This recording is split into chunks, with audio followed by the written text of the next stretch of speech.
तो भाई लोग, एक्शन मूवीज की दुनिया में कुछ ऐसी मूवीज हैं जो अपनी छाप छोड़ जाती हैं। सालों साल गुजरने के बावजूद भी लोग उनको याद रखते हैं क्योंकि वो बाउंड्रीज को पुश करती हैं, स्टैंडर्ड्स को रीडिफाइन करती हैं और दुनिया भर की ऑडियंस को एंटरटेन करती हैं। और ऐसी एक फिल्म जिसने आते साथ ही सारी दुनिया को चौंका दिया था वो थी जॉन विक। अब कल बैठे हुए मैं जॉन विक 4 दोबारा देख रहा था एंड आई रियलाइज्ड कि what impact this series had on action movies. तो इसलिए आज की इस वीडियो में we are gonna talk about the unlikely rise of John Wick. तो let's get started.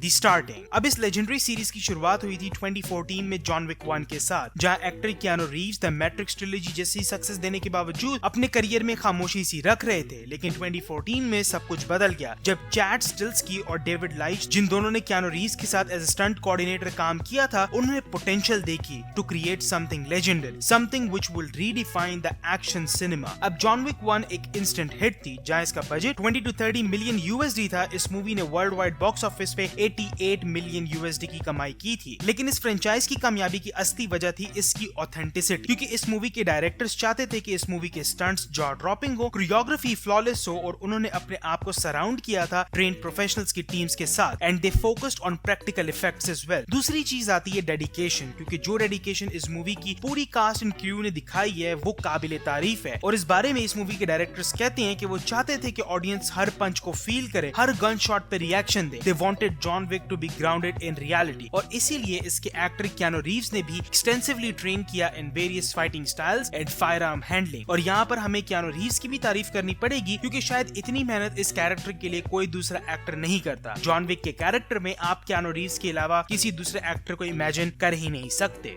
Current scenarios. अब भाई सोचो, अगर तुम्हें कोई कहे कि हम एक एक्स हिटमैन के ऊपर मूवी बनाएंगे जिसमें उसका कुत्ता मर जाता है और वो उसका रिवेंज लेगा। Sounds like a run of the mill action flick, right? लेकिन किसी को क्या पता था कि ये presumably run of the mill action flick action movie industry के लिए एक गेम चेंजर बन जाएगी। इस मूवी के डायरेक्टर्स का भी इस बारे में यही कहना है कि they wanted to create something new, they wanted to stand out from the typical action movies and they decided to push the boundaries and take the risk, and they did, because this series introduced the audience to a new level of action choreography, blending martial arts, gun fu and tactical combats. इस movie के fight scenes complete expertise के साथ execute किए गए थे, which left audience in an ऑ। और फिर जब जॉन विक 1 आई थिएटर्स में तो word of mouth spread like a fire, because the audience were blown away by the film stylish visuals, captivating story and the share dedication of Keanu Reeves. और ये तो clear था कि कुछ special होने वाला है, और यही वजह है कि हम इसी साल जॉन विक 4 देख चुके हैं, लेकिन हमारा दिल अभी भी नहीं भरा इस फ्रेंचाइज से। द फ्यूचर, जहां हम लोगों को लग रहा था कि जॉन विक की सीरीज चैप्टर 4 के साथ खत्म होगी, लेकिन ऐसा शायद नहीं है, क्योंकि लायंसगेट ने कंफर्म किया है कि they are indeed developing a John Wick 5 movie. तो अब ये देखना काफी ज्यादा इंटरेस्टिंग रहेगा कि अब जब हमें जॉन विक 4 में दिखा दिया गया है कि जॉन विक का कैरेक्टर मर चुका है, तो अब आगे स्टोरी कैसे प्रोसीड करे। लेकिन उसके साथ साथ ऐसा लग रहा है कि लायंसगेट शायद जॉन विक की यूनिवर्स को भी बिल्ड कर रहे हैं, क्योंकि एक टीवी शो अनाउंस हुआ है द कॉन्टिनेंटल के नाम से, जो कि हमें पता है कि जॉन विक के फेमस द कॉन्टिनेंटल होटल पे बेस्ड होगा, जो कि रिपोर्ट्स की मानी जाए तो सम सॉर्ट ऑफ सीक्वल होने वाला है जॉन विक के कैरेक्टर स्टोरी का। बैलरीना नाम का भी एक स्पिन ऑफ अनाउंस हुआ है, जो कि जॉन विक स्टाइल में फीमेल लेड एक्शन थ्रिलर होने वाली है, जहां एंजेलिका ह्यूस्टन, जो कि रस्क रोमा क्राइम सिंडिकेट की हेड थी, जिन्होंने जॉन विक को भी एज एन ऑर्फन अडॉप्ट किया था, तो ह्यूस्टन का कैरेक्टर ट्रेन करती थी अपनी फीमेल ऑर्फन्स को into the art of ballet and assassination. और इसके सिनॉप्सिस में ये भी कहा जा रहा है कि इस मूवी की मेन कैरेक्टर इसी ग्रुप का हिस्सा होने वाली है, जिसको एना द आर्मिस प्ले कर रही हैं, और वो अपने पेरेंट्स के कातिल से बदला लेगी इस मूवी में। और इस कैरेक्टर का सामना कैसे होगा मिस्टर विक से, ये देखने के लिए भाई मैं बहुत ज्यादा एक्साइटेड। और एक न्यूज जो कि बार बार मेरे सामने आ रही है, लेकिन मैं खुद को चने के झाड़ पर नहीं चढ़ाना चाहता, वो है नोबडी और जॉन विक का क्रॉसओवर। तो भाई अगर ये होता है ना, तो एक्शन मूवी लवर्स पागल हो जाएंगे, क्योंकि मुझे नोबडी काफी ज्यादा पसंद आई थी। अब देखो, इन दोनों मूवीज के क्रिएटर हैं डेरेक कॉलस्टैड, और जब उनसे एक कॉमिक स्टैंड में पूछा गया था इसके बारे में, तो उन्होंने इस आइडिया को अपोज नहीं किया, बल्कि इस आइडिया को काफी पसंद किया। और सिर्फ सोचो कि ये सारे कैरेक्टर्स एक ही यूनिवर्स में हो, तो ये बॉक्स ऑफिस और एक्शन मूवी लवर्स के लिए किसी ईद से कम नहीं है। तो यार आज के लिए बस इतना ही। मुझे नीचे कमेंट्स में जरूर बताना कि तुम क्या सोचते हो about the importance of John Wick movies in